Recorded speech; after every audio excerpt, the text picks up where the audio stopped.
Okay, well, hello or good morning or whatever. I don't know. Why should I put my timing on the rest of you? It's my Correct. morning, but you watch this whenever you want. All you say is welcome. Okay, well, let's try that again. Welcome. I'm Galen Pickett. Oh, I'm Amy Pickett, East Coast. Woo-hoo! I teach pre-K, early childhood education up in upstate New York. And I don't. I teach I teach university level physics here in California. And this is And we're related. Oh yeah, okay. Actually siblings. I'm just assuming that people have been watching the entire series. So if you're a course. newbie, I don't care, get your, right. The one person we paid. No, Aaron and the okay. one person we paid. The 800 clicks I wore out a mouse. Yeah. 3 different IP Oh addresses. my God, look how many visits. Exactly. Yes. Okay. So, and this is a family of teachers podcast or family of educators. I'm not sure what we should really settle that in my own mind so I don't get confused. So I don't mess up the brand. Family of educators. That does sound more formal. Like teacher. And I need all the help I can get in that area. So well, there's a weird gender thing that goes on there. So if really? you think, I think so. Think to yourself, imagine a baker. So yeah, describe the baker that you're thinking of. Do you honestly, when you said that, you know what I thought of? The little toy that we had a long time ago. It was when we were little kids. It was a tub, and it had the baker, the candlestick maker, and the butcher, and they were Weeble-like, but not. They were like little people, right? And they were knockoffs, sure. Floated, and the little flag had like the door jamb dingy on it, so it'd go ding ding ding ding. Yeah. And I think the baker had a mustache. Yes, the baker always has a mustache. So I did think male, yes. Right, except, who's responsible for almost 90% of the baking that actually goes on? Not me, I don't bake. Yeah, okay, so let's take through the entire history of people feeding themselves. Yeah. Basically, if you are a home cook, that's sort of the teacher title. But if you're an educator, you're the baker. Like okay. The butcher. I get it. How many chickens have been killed by farmhouse women with a little hatchet? I would think almost all of them. But the butcher is a dude in a store. So there's something about the more professional title that just sort of evokes male. Wow. Okay, yeah, I think you're right. Maybe that's why I wanted to go with educator. I wanted to be like, nope. Yeah, because this is a profession. I mean, it's something that, and maybe teacher. So yes, it is definitely a profession. It's something that you can't just do. It's something that requires training, and there's an entire discipline out there that you can learn to be good at, and people are doing research in and all that. Yeah. So the difference. So I can't imagine how well this segued into what we wanted. What I'm thinking we wanted. It's actually, I'll be honest with you, it is actually really good because after being exposed to the National Center for Family Literacy, which is now the National Center for Family Learning, they were adamant and had one of their core beliefs is that parents are their child's first teacher. And I think what that does is legitimize, I kind of mumbled through that because I can't really say it very well, but it made legitimate. Yes. Parents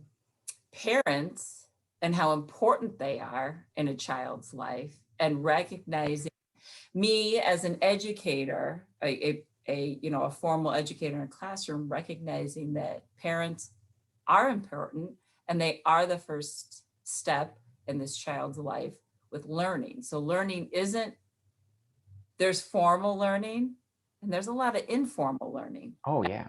Both are just as important. So I do think that is, and honestly, until we had this conversation, and I'm so glad it's recorded, I didn't really think about it. I just thought educator, I mean, if someone were to ask me, it's funny because I'll go, depending on where I am, I'll just say either I'm a pre-K teacher, I'm an elementary school teacher, because like pre-K teachers, like, oh, elementary school, okay, you're with kids, you're not babysitting with preschool, because not knowing, that's sort of the connotation. But if I was in a group of people and I said, oh, I'm an educator, well, that certainly trumps a pre-K teacher, right? Yeah, and there is Nothing this else. weird hierarchy of titles that is implicit. Yeah, yeah. So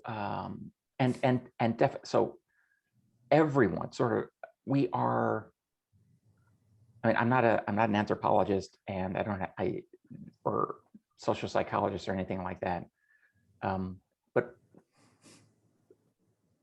as a species, we know how to, we learn. We're a learning species, but that also means that we're a teaching species, and everyone, almost everyone, has sort of got it inside themselves, the ability to teach their children stuff about the world, like a lot of stuff about the world. Yes. And it sort of makes me scratch my head when people, when people's heads are on fire about, someone goes to the university and those wicked professors turn them into, liberals or something.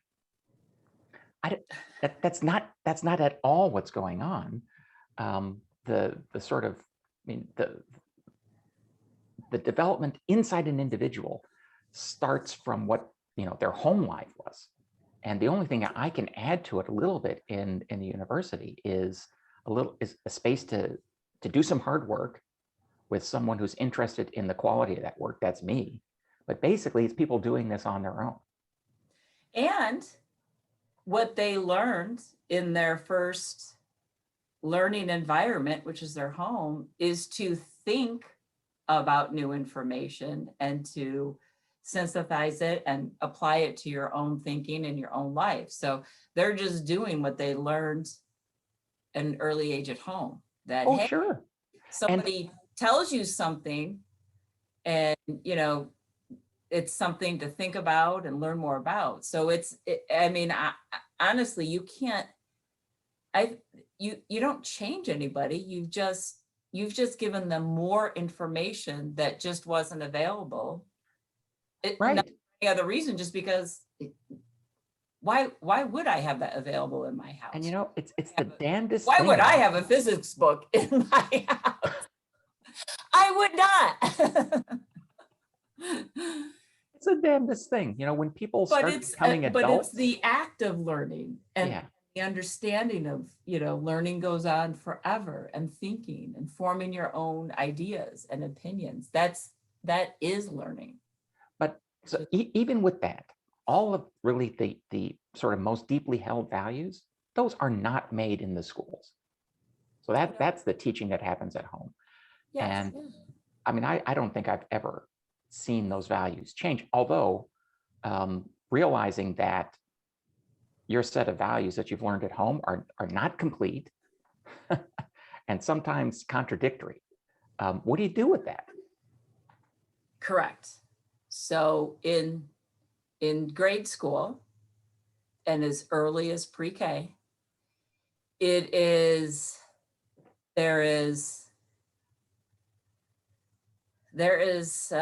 well, what I've heard lately is code switching, but I felt like there was a negative connotation on that, which I don't think it is, but I haven't looked it up. So disclaimer for anybody who wants to come hating on me. Let's just make some stuff up here. I just want to say the way I think about it. So if it's wrong, it's wrong. I think being able to know how to, I behave differently when I'm at work. It's a different environment. I speak differently. I think differently. my vocabulary is different, my tone is different than when I'm with my friends or girls at a girls' weekend, my college friends that I've known forever, or when I'm in church, or when I'm at home. So those base values that you learn at home, they don't have to, it's not like I want to challenge anything that anybody holds dear from their base values and beliefs from home. Right. I'm not here to change anybody. I'm here to offer a different way. And so problem solving is what really comes to mind, right? Exactly. And it's just a different, this is a different way. And if you have success with it, especially in a school environment, well, then you'll use it again.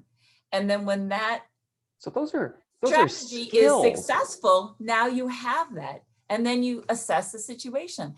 I mean, when I taught 3rd and 4th grade, I told kids, I go, I get it. But we're not in the street right now. This is a school. So this is the rules and behaviors we're going to follow. I understand that there are different sets of rules and behaviors as soon as you step outside of this school property line. And we're not talking about that right now. And the most successful kids were the ones that learned that early. I mean, I had one student, oh my gosh, she was, you know, what you would consider just perfect in school. Like obedient, you know, would do every task I asked her to do, friendly, helpful. At dismissal late one day, I happened to be hanging out and I mean, she was literally past the school fence and it was a different girl. I mean, she was in it to win it and she was in somebody's face and I was like, what? Like this was early on in my career and I was like genuinely confused. And it kind of took me to understand and some learning like, yeah, she's got it. Like she's got it and she's got it at a really young age. Like if you act differently and that's okay. It's not like a front. Well, it's not a front. You're your basic person and you have these skills that are bolted onto it. And some of those skills, it's not necessarily using a wrench to fix, you know, a refrigerator or a coil or something. And there's a set of social skills that depend on figuring out what your role is in a particular situation. Yes. And if you got the flexibility to do that, yeah, it's not two-faced. But right. You know, there's different sets of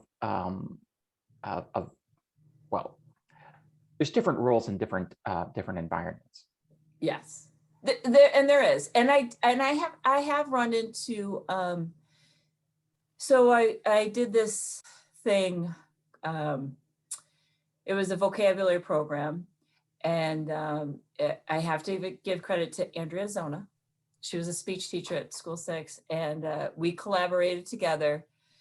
And this vocabulary lesson that she only came in twice a week, but it just kind of snowballed with her planting the seed with language. And that was the point. She was coming in as a language specialist and planting a seed onto how to teach language and vocabulary. And so it snowballed and it ended up being, we would have our Fancy Fridays with all of our fancy words. We would dress up fancy. And so it was this whole thing. And I had 2 students, separate years, talk about how there were certain family members that one didn't let them come to school on the fancy days because we don't talk fancy. We're not going to use those fancy words. And they both of them shared that with me in their own way. And I just said, well, do you like the words that we use in school and the words we're learning in school? Yeah. Okay, well, so you can use them in school. And that's okay. You know, and I didn't feel like I was betraying the family's wish because I know both of those families wanted their children to learn and be successful. And both students were very bright and enjoyed learning new words and the games that we played with them. So it was just, it was, and some explicit instruction on code switching, which is, I guess, is the new word right now. But What is code switching? it's where you, again, disclaimer, if I get this wrong, nobody come after me. I think it's come up now with a lot of the cultural and racist understandings right now. And that it has to do with you switch from, you switch your vernacular, you switch your demeanor, depending on a culture that you might be with, or a group of people that you might be with. Okay, I got it. I'm not sure. Again, it's sort of but the way I heard it informal. referenced, I thought it was a negative, which I don't think it is a negative. I think it's a tool. No, it's exactly this thing that, my own informal idea about, reading what your social situation is and knowing what those rules are, and that there's Right. separate rules when I'm at home, when I Right. am on the job. Exactly. So part of that's knowing what the expectation is. So whatever I want to accomplish, I'm at a university, I'm at the front of a room of it's a physics classroom. No one's there by accident. Almost everyone is there because someone has told them, you got to go through this, frankly, awful experience in order to be a doctor, an engineer, or whatever. Almost no one is there. You have to go to this classroom and it's awful. Go. Exactly. And I know that's what the expectation is coming in. Doesn't matter what I want the atmosphere to be. I mean, Right. I don't want the atmosphere to be that, but I know that's what's expected, or sort of what the experience from high school is, or whatnot. Right. So this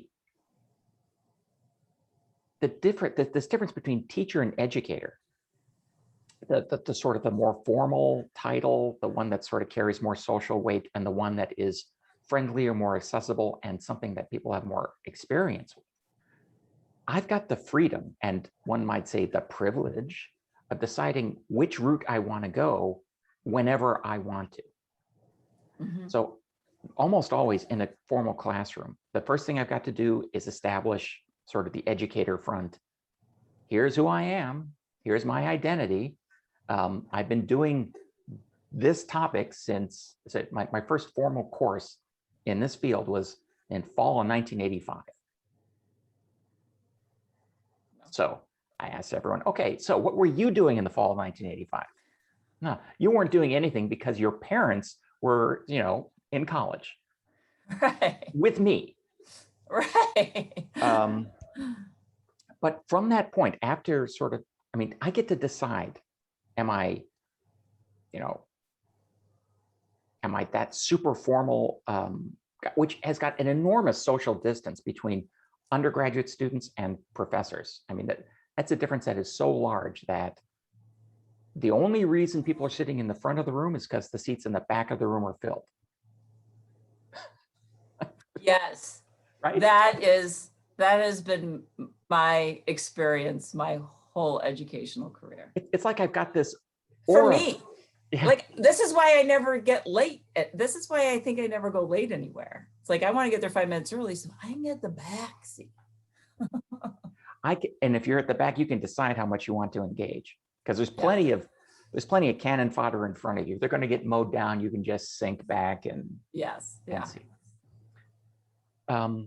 So almost always I will use the less formal, more accessible set of titles. So professor is sort of a big off-putting title. No one calls me teacher picket. So that people have clued in. People don't even call their high school teachers, Teacher Smith or whatnot. Right. I do go with Dr. Pickett. That sort of splits the difference between the formalities are. And basically, I trip over Professor Pickett myself. There's too many P's in there. Yeah.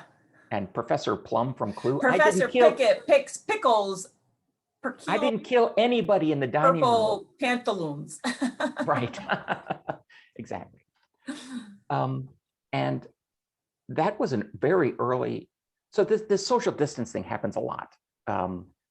Administrators who have got to make hiring decisions and living conditions for the staff, some of them as a matter of professional practice, create a social distance. I'm vice president, whatever, and you are member of the staff, member of the faculty, or student. Peon Pickett. Do I even need to know your name? No, but you need to know my title and my name. Yeah. And I hate that. I hate that. That's not something that I generally put up with. Someone's knocking, but no one's there. But having this free, so routinely, I mean, this is how stupid I am. I just imagine everyone sort of got my own set of values. So I think to myself, here's a brand new vice president, here's a brand new provost. This person must be lonely because they don't have a department to be in, and they don't want to, to show that you are welcome amongst our tribe. I will greet you by your first name, which, if they're not expecting that, that's not being friendly, that's being insolent and overstepping a social boundary. But again, the privilege of being a tenured full professor is I don't give a shit about your privilege. And I am going to reduce the distance between us because I am convinced that that is the thing that's going to make the organization run better. Yeah. That's funny because so there's a lot of things in there, but the one that I just am now triggering on is with staff. Like when I was at a smaller elementary school, we all called each other by our last names. And to me, that was a term of endearment. Like if I called you just by your last name, I actually like you more than if I called you with a Mr. or Mrs. Or if I called you by your first name. I don't know you well enough, but as soon as I get to your last name. And so it's funny because at the school that I've been at now for 8 years, I keep trying to float out the Pickett, so I'll sign off like Pickett, like, hey, want to be, because it's, I know it's you're sending a social signal. I want you to come in on the other side of the barrier, and no one's picking up on it. Right. It's a huge school, and it's a huge school. I find I've had a lot of trouble with being in this large school, just for no other reason than it's just so big. And then and honestly, since I've been there, so this is my 8th year, there are sometimes 5, sometimes 6 administrators, all new administrators from 8 years ago when I first came in. Yeah. And then the teachers from when I first came into now, I don't know, maybe there's like a fourth of the original, maybe. Oh, really? There's been a lot of turnover and stuff. So, and then it would be easier if it's a smaller school, but that is definitely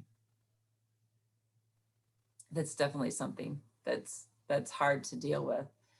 And then as far as students, so at the age that I'm teaching now, 4-year-olds, they have no problem getting connected to me. They run up, that's the point, hug and squeeze and kiss. And I do at the beginning of the year always have 2 or 3 kids that will call me teacher.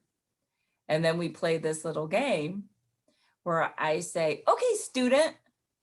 And they're like, I'm like, well, you're a student, right? But you have a name. And your name is, da, da, da, da. I'm a teacher. Yeah, but I have a name. And I do feel names are very important. And I really do all I can. I am horrible and I butcher names all the time. And I feel really bad because I genuinely give it my best shot, and I try. I write it out phonetically on my hand in a Sharpie. I have it in my notes. I really, really try. And sometimes I just can't get the accent to make it sound correct. Right. But I feel names are really important because, everybody has a name. And then that means I see you. And that's important to be seen. Right. So you're not just one of, this gray rabble, this roiling mass of student. Right. Now, I definitely, I've got the same deal with names. It takes me a long time to put a name with a face, like a long time. And saying a name correctly is not something I'm really good at, but it is something that, now that, well, let's see, just in the last 6 months, mispronouncing someone's name is sort of a rhetorical attack. And undermining someone's title is also a rhetorical attack. Yeah. So these are two things that I have become newly sensitive to. Not just that someone's got a name, but let me try your name out. Am I saying that correctly? And Zoom is great for this because I've got the names written down. Yeah, right. And people are, when someone raises their hand, I can call them by name. In a classroom, I know what my weaknesses are, and I know what kind of a show person I can be. Mm-hmm. And I know I only need to imply that I know everyone's name. That's, I don't need to know everyone's name. I do know people that are able to do that. They sit down, they make sure that everyone puts this with the roster, and they just do that. Typically, when exams come handed in the middle of the semester, I know faces of people that have interacted with me in the classroom because they raise their hands. I'm looking, name. Ah, I see. I don't say anything. It's just name comes. I say, okay, now I know what that face is. Yeah. And the next week I start calling people by first name. And in fact, I pick a couple of rare ones, just waiting for someone to raise their hand that isn't sort of in the front of the room, so I can call them by their first name. Yeah. And then you can see that it's like a ripple, eyeballs sort of looking at this kid like, oh my God, he knows us all. Yeah. Oh, what the hell happened here? Yes. Well, I do have to get to know everybody's name. I only have 18. And some names I learned by the end of the first day because I've said them 100 times. So that's great. And then, and then the second piece of that is I interact with a lot of caregivers because they pick up and drop off. So that's another thing that's very hard for me. And it's a weird dance because I want to be respectful. I don't know how to pronunciate the name. And then I'm stuck. And then I have to recognize what individual goes with what child. And then if there's a family that maybe has, 3 or 4 or 5 people that are on the list to pick up, it's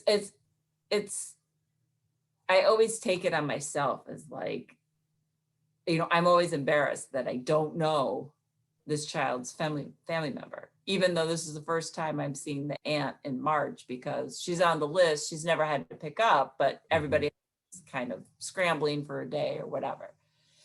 And I always go, back and forth with how I refer to parents. And then on top of that, when kids are present, it's always just mom, dad, grandma, uncle, titi, you know, whatever the student is, you know, whatever they call them. And it with Zoom and then being remote and doing a lot of phone calls and phone conferences, I would always just say, hi, this is Miss Pickett from School 33, da-da-da-da's teacher, to give them enough time to like register. Oh, okay. One, I know who it is, right? Right. But I unless I was sure on the name, I wouldn't ask, and sure on the number, I wouldn't ask for the person, because it's just a thing that is really hard for me. So it's usually a lot of, hey mom, because, you know, or pronouns and with students, it's like, you silly goose, or, you know, like, I mean, I do get to know names pretty quickly, just because there's 18 and, you know, you spend 6 hours with them in a day, you pretty much start to learn, you know, so by the end of the week, I pretty much, it's just the ones that I have trouble with that I stumble over, you know, I'll say it in my head first, and then it doesn't always come out the way. It sounds great in my head, by the way. Like I can pronounce it perfect in my head, but yeah, exactly. Just sort of making up pronunciations is what I do. Yeah. Just, okay, I'm going to sight read this word I've never seen before. Blah, blah, blah. Yeah. Yeah. Oh yeah. And you know, there's a little bit of, I'm not sounding shit out anymore. I'm done with that. I did it in 3rd grade. I did it in 4th grade. From now on, you're just Smith.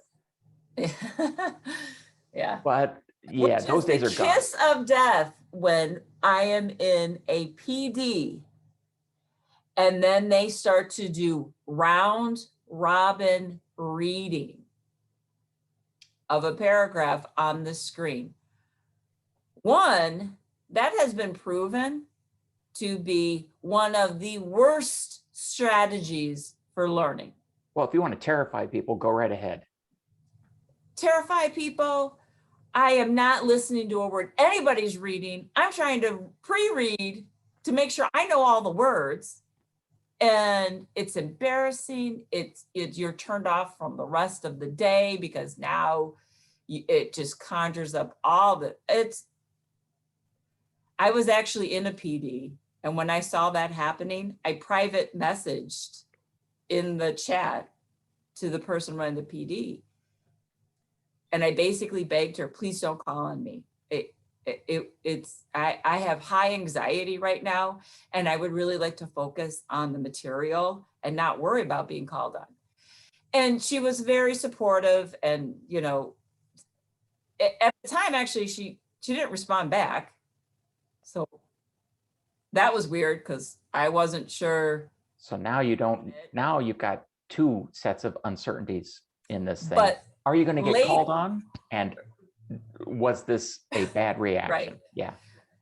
But then later I did email her apologizing for a strategy that I knew I needed because of a deficiency I have in reading. So I knew that I had to advocate for myself to say, look, please don't call me for reading so I can get this information. So isn't that what we ask students to do? Is to learn your strengths and weaknesses and then adapt to how you know you're going to learn best, because you need to learn the information. So I did that. And then she was very, very supportive in the email back, you know, like, absolutely no problem. Like, you know, you don't have to apologize. So, I mean, what's even better than not having to apologize? In the end, I felt fine, but it was like, wow, like, that's exactly what we're supposed to be doing. You know, it's almost this. So imagine that you're in a wheelchair, and in order to get to the 3rd floor meeting, you need to find, your supervisor to get an elevator key. Every time you've got to ask for the thing that every time you got to ask for the accommodation, it emphasizes how separate you are and what the problem is with you and not with not with anything else. So yeah, putting someone in a position where they need to ask for an accommodation. Now I bet earlier in your career, you would have just sat there in terror and waited for it to land on you. Yes, 1,000%. And I've been teaching for 25 years. It took me 25 years to do that. Yeah. I mean, That's, and in school when I was learning, my strategy then was to just be a jackass. right, because being a jackass, I mean, it's signaling to the teacher, okay, if you want to interact with me, it's going to hurt us both. Right. Right. And that's not the atmosphere I want to create. I know that in a classroom of 150 people coming in who want to be engineers, who want to be mathematicians, they want to be doctors or what, they're already they're damaged already. They've already, either by already highly, performing highly in high school, having to negotiate this role of being a good student, but also being a member of, a local neighborhood. Mm-hmm. I'm not the smart kid. Yes, I really, really, really want to be the smart kid in school, but no, I'm not the smart kid once I'm outside. Right, right. So anything, I mean, that's all of those social barriers I've learned to be so hyper aware of. I know they're there, and my job for the entire semester is to diminish and lower them as much as I can.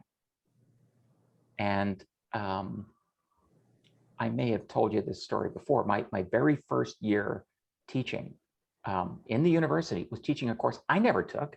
I never took this in college, never took this in high school. I may have taken this equivalent course in the 8th grade, but not even then. That was the honors physical science course I was in. This is physical sciences for people that are going to be K through 6 multi-subject teachers, which is, you can imagine, the student body's scared of this. Yeah, yeah. This is my first semester teaching, so I'm scared of this. I mean, I'm not scared of the material. It's like, oh, I mean, right. I can barely read the textbook because, okay, atoms. Yeah, atoms. I got it. There's atoms. But the environment I was, maybe instinctively, was able to create. After the second exam in the semester, I've got this disheveled surfer dude standing there kind of sheepishly with some work in his hand, that he wants to turn in late. And as soon as he's up there at the front of the line, he holds up his work and, dude, can I turn this in late? So that's the title that this guy felt comfortable using. So either that means that I've created the correct sort of, there's still going to be a distance there, but people are comfortable. And this guy's asking, exactly. Dude, I got to hit the waves. Can I get this in now? So, and I just, yes, I absolutely. miss California. Absolutely, give me your work. And of course, I, took it late, graded it.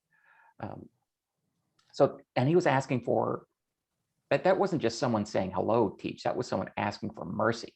Like, I have to pass this class. So, dude. Right. Let me see. I'll use my best shtick to make this happen. Opening line, dude.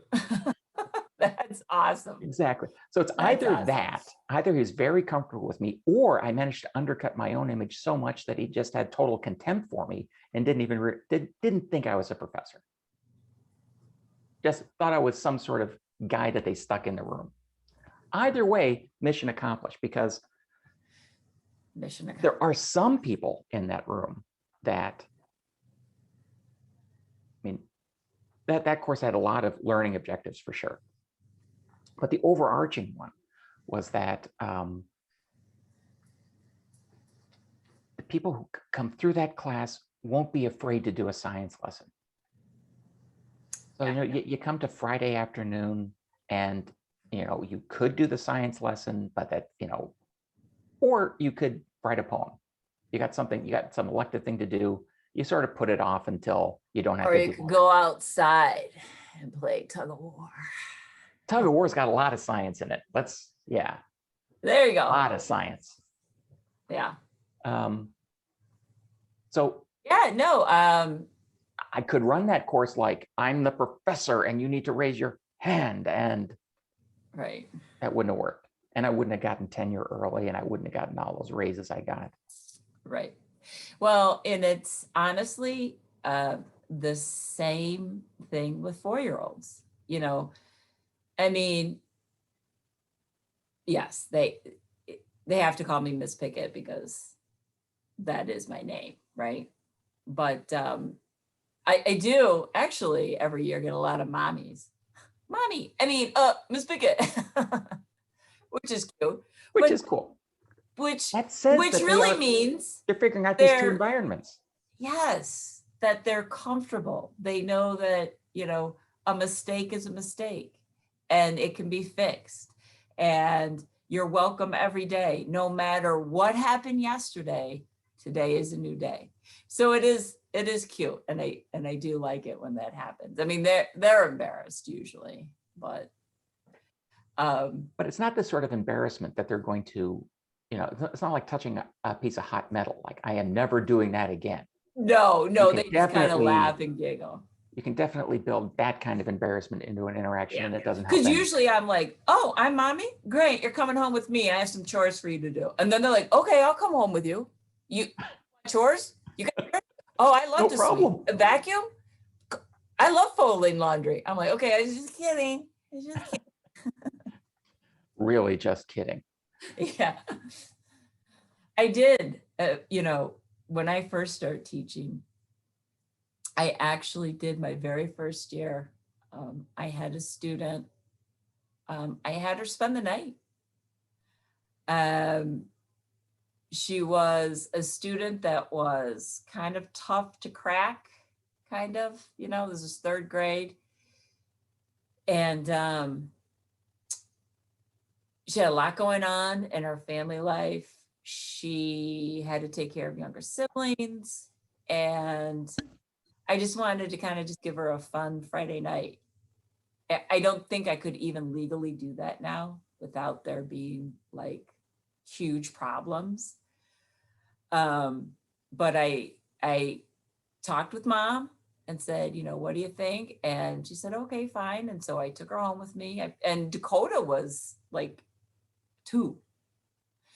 So we picked up Dakota from daycare. I got a pizza, I got movies, snacks, and we just kind of hung out and made her a little bed on the couch. And I mean, it's a connection that I have to build now in school, because you can't have that connection outside of school. I mean, I have met other students and families outside of school, but it's really hard. It's really hard just because of the day and age that we're in now, with scheduling and just everything. But it is a relationship, and I wish parents could just use my first name, because I do feel like I wouldn't feel that it would be disrespectful to call me by my first name. Right. And I feel it would go further to show that an open genuineness to build a relationship. But there's also, I think, a lot of parents that want to show that respect. Yes, and it's a cultural thing as well. I mean, yes. Yeah. So there is, at least amongst the physics professors I'm sort of that taught me and people that are my colleagues now, there's sort of two models here. One is sort of the super formal sort of, I'm in a suit with a bow tie. You can call me hair doctor, professor. Sort of the type. And the other type Yes. is sort of the Richard Feynman type, who is informal, almost on the edge of disrespectful. So when Feynman was getting his Nobel Prize, he's sitting there at a receiving line shaking hands, and he jokes to the royalty, who have got control over this prize. Maybe we should make some hands-shaking machines so we can just stand here and chat while people come by and shake these hands. Oh. And that's, yeah, I know. So that was probably inappropriately familiar for royalty. So, Yeah. but those are the two extremes. Yeah. And, I don't have, I've never had a student be able to call me by my first name. Just never. And anyone who teaches kindergarten, I am incapable of teaching or of calling them by their first name. Yeah. And kindergarten is a special case. I don't know why. It's just this thing I've got.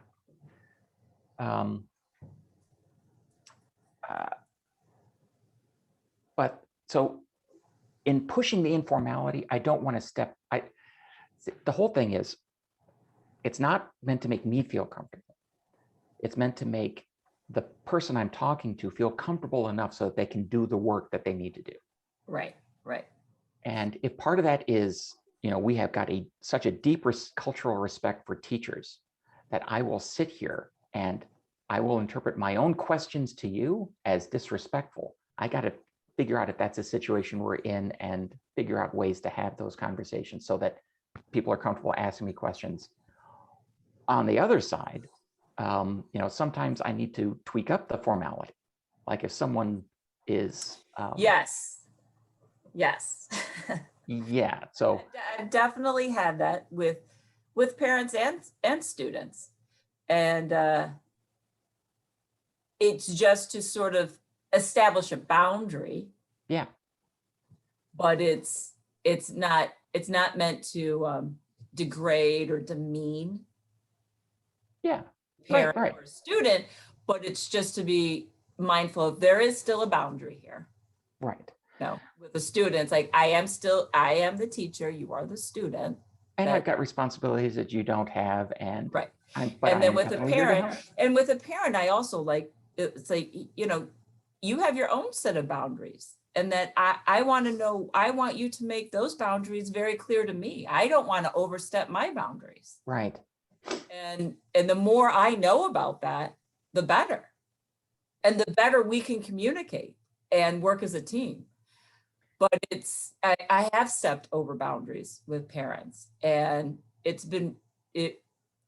was, it was never quite what it could have been after that. Yeah. There was some damage that, was unretrievable. A bit of that, just a little bit of that relationship that just could never come back. And so, and again, that is why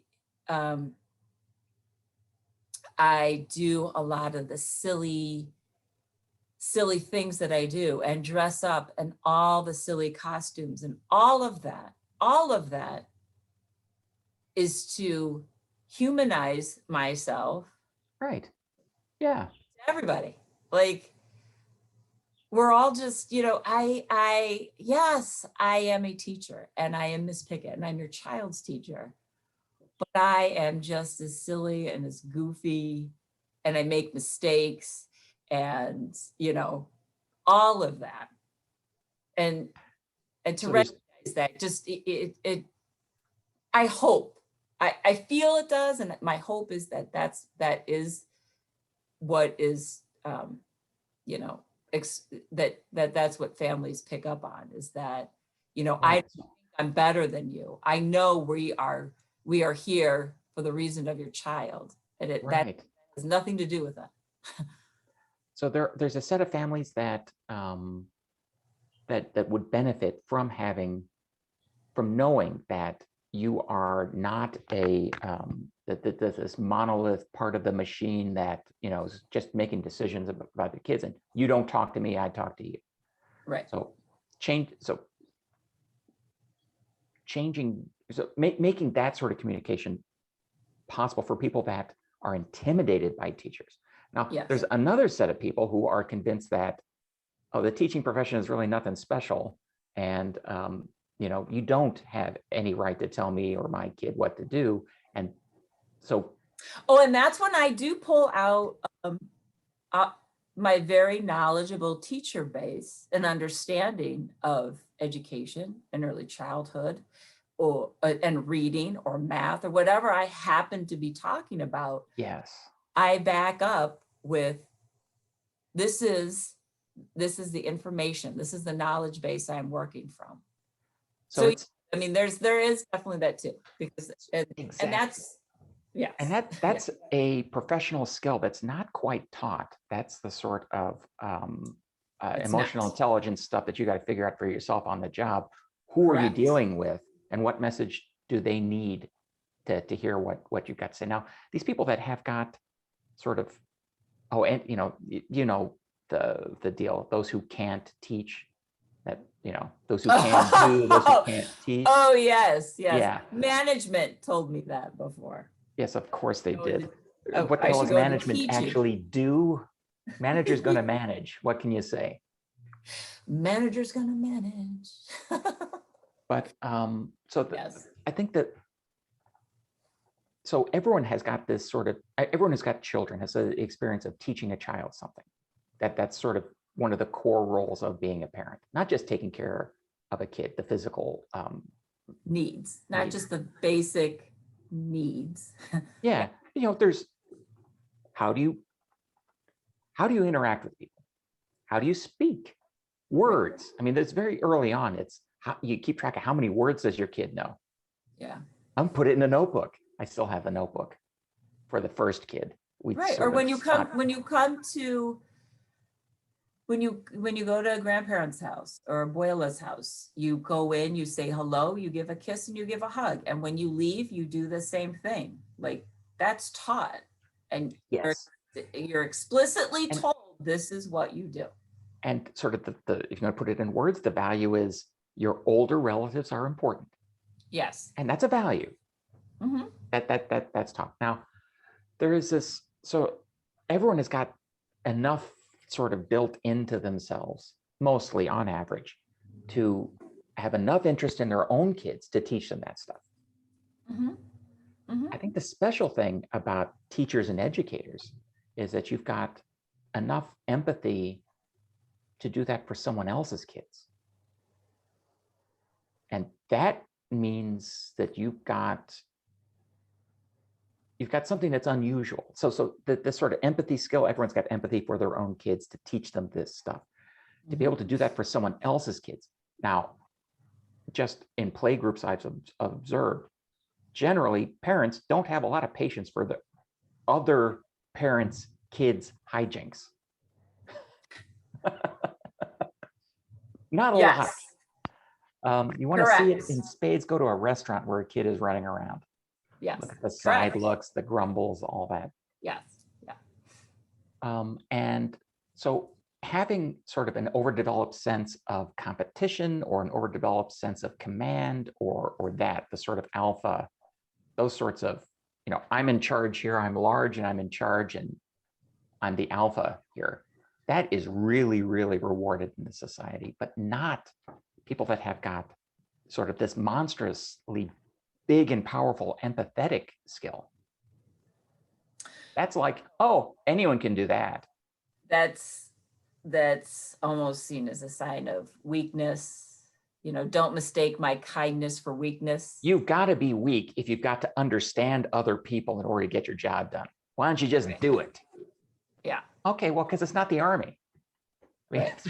I bet you take a platoon commander and say, you just give an order. They'll tell you, no. You need to establish that you should be giving orders before you start giving orders. Yeah. Oh, yes.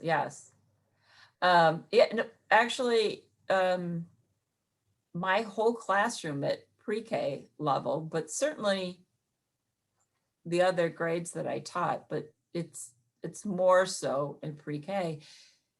It's just part of the everyday teaching empathy, teaching, okay. And kids at that age are so centric. So they have to explicitly be opened up to seeing how the other person is with Right. that Yes. stimuli or, you know, that environment. And it's not a shame-based learning. It's just, wow, look at them. How do you think they're feeling? I think they feel sad. I see them crying. They just threw their doll down. They're really upset. I don't know what they're upset about. Let's go find out what they're upset about. But nothing about, you know, it's what usually happens is it's fear and punishment based to learn Right. about somebody else's feelings. Yes. And that's horrible.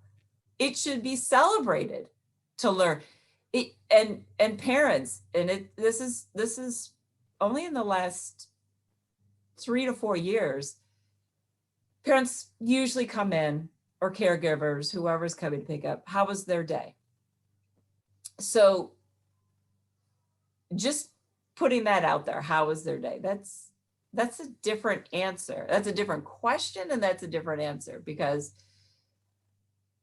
what I have found is a caregiver typically asking that wants to know, were there any problems today? If there were no problems, it's a good day. Which actually, now I explain to parents, is the exact opposite. A good day is when your child had a lot of problems and we worked through them and they had such growth. And it was so great to see how they could, by the end of the day, start to do some of that independently on their own. But for some parents, that message never got through. I actually had to backpedal. They weren't ready for that, you know? Right.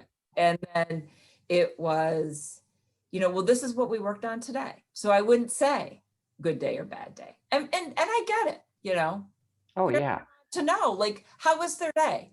And if you only Like, got, is there any issue I need if to you know only about? have good or bad, it's like, well, there were good parts and there were bad parts. Like, everybody has a good day. They're still breathing when you pick them up. Good day. Good day. Good day, sir. Yes. So, yeah, that's a huge part of the day, though, is teaching empathy. And it's not a bad thing to learn it. It's not a bad thing to feel it. It's not a bad thing to have to learn it. You know, I have some kids that have never been in an environment outside of their own home or a relative home, you know? So to be interacting with 17 other children who have 17 other, you know, home lives and vocabularies and understanding of the world, like, it's amazing that this only happened today, you know? So This whole, that whole thing with empathy and that it's okay. It's an environment, that's okay. If there's not a lot of that at home, or that's not acceptable behavior at home, that's okay. This is what we do in school, and that's okay. It's not good or bad. It's just different. I say that a lot too. It's not good or bad. It's just different. I have 4-year-olds come in the beginning of the year, and I hear, with kids that are struggling, I hear other kids call them bad. And this is in September. yeah. And so there is that sense in society. I'm not even saying that that's in, you know, families, that families are teaching things wrong. I think that's just a societal thing where, like, you know, you gotta march to the drum. And if you're not, you're bad. Whereas in pre-K, it's like, well, this is what we're doing, and this is drum beating. Okay. If this isn't something, I mean, there are have tos. I do talk about, you know, there are have tos and there are choices. if that drum beating is a choice, no, you don't have to do it. You know, if it's not a choice, yes, you do have to put on your jacket. You were sent to school with a jacket, you have to put on the jacket to go outside. Same thing. But that just went off on a total tangent, sorry. It did. Well, okay, so we started with we didn't even say what the title of this one was, or even what episode number. I'm sure we will. Let's see if they can guess. Oh, we can't use anybody's own music. I think that was fair use. It was only 3 notes. Okay. Whoop. Whoopsie. Nice. Nice. So what's in a name? How sort of titles and just how people talk to each other makes an environment to you know, what are the common issues between our different classrooms and experiences for that? Yeah. And it just grew organically after we opened up the can of worms, which is fine. That's great. Perfect.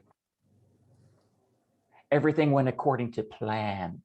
Yes. You didn't do it bad. Thumbs too. Oh, okay. That's called a hitchhiker thumb. Oh, you do not. Oh, one of them's kind of. Yeah. Well, this one's more. I've been doing a lot of hitchhiking. I never really had to. I guess that's a good thing. All right. Okay. So that's it. You've now wasted another perfectly good hour. But I'm going to stop the recording here, and then we'll see what happens to it after that. All right.